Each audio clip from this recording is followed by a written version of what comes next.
Hello everyone, today in this video we will fight against the atmospheric character of our world around us, and this time we will discuss about such a phenomenon that can be called a turning point in history. I mean, because we see that sometimes the level of disconnection and incompetence or simply misfortunate events can accumulate, and population can no longer tolerate the situation, and different forms of protests or rebellion occur. Currently, we are in many countries at the stage of the protests, like in Germany, as I said, and also Polish, Dutch, and Belgian farmers. Some of them are joining their German colleagues by profession because uh, ag- uh, in contrast to official narrative, the protest is not only about the additional subsidies for the fuel for the agriculture machines, for the machines used in agriculture, but the protest, first of all, is against the suppression of the economical activity of farmers with taxes, very high taxes, that are later directed by the ruling people, governments we see and also governments we don't see, to the utopian agenda with pseudo-ecological technologies that are not efficient enough to sustain our needs and are not eco-friendly if we take a look how they really work. For instance, the wind turbine to create the electricity. Electricity is first from this wind turbine horribly expensive, and to build such wind turbine one needs to put a lot of steel and concrete into the soil to make this turbine standing, so it's not so eco-friendly. Or these all solar panels that consist of many transition metals that later go into the environment, and many different plastics that are not environmentally friendly, but the energy created out of it is very very expensive, not cheap as some people think. Also, farmers protest against all of these movements that are directed at our freedoms, like tracking applications. Few years ago, we had it that people were forced to use tracking applications, that digital currency, and many many other things. Why do they do that? Because they are aware what's important. They are not so blind like majority of people in the cities, who even don't know where the food they eat every day comes from, where the goods they use every day for their daily lives come from, and how they are created. They are completely disconnected. People in big cities, that's why they are easy to be brainwashed by leftist propaganda, green socialists, currently supported by the big corporations, to brainwash people to generate more and more benefits.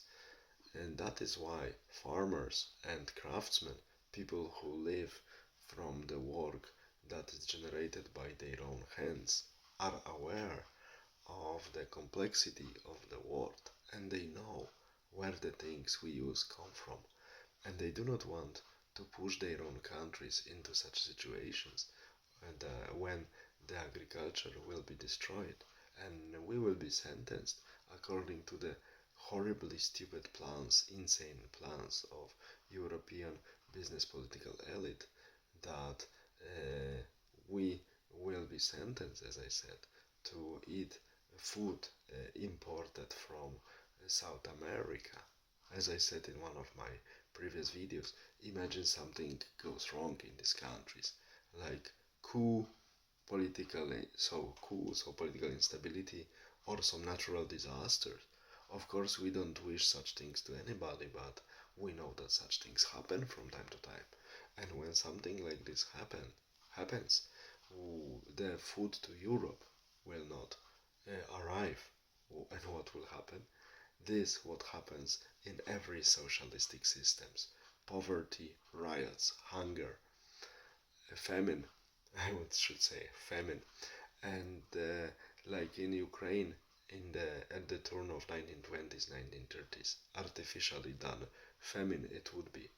So farmers are also against the insane politics of the European business political elites to force people to eat food based on insects. People don't want to eat it, they shouldn't be forced.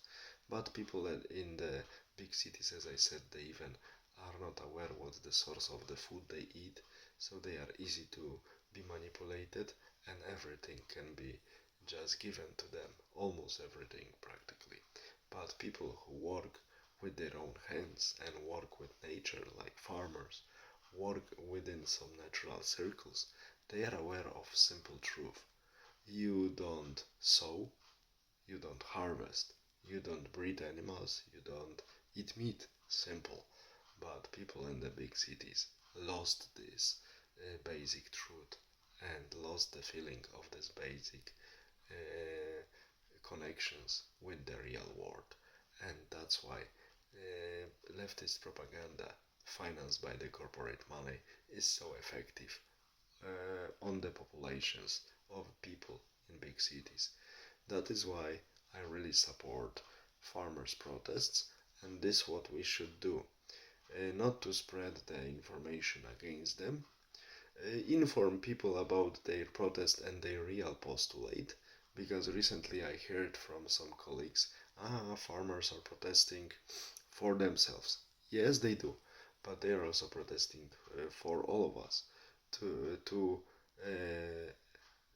to make us free, to keep our freedoms, to avoid being uh, digitalized with currency, to avoid being enslaved by millions of applications which will track us, to avoid to make us avoid eating insects, and to make us avoid being in the situation of the artificially induced famine by the insane food politics of business political elite of the European Union currently, that they would like to import food from South America. So, as I said, this all green terrorism, this all green socialism, it's a idea of completely disconnected people who have no clue about chemistry, about biology, and about real ecology. Because if this, I hope not, all postulates come into the reality and are implemented, human population will starve and nature will be destroyed by many different chemicals connected with these pseudo-ecological programs. That is why we are now at the turning point of the history, and let's hope this turn we will be able to direct into proper direction, into sane mind and reality. Take care, have a nice day, bye.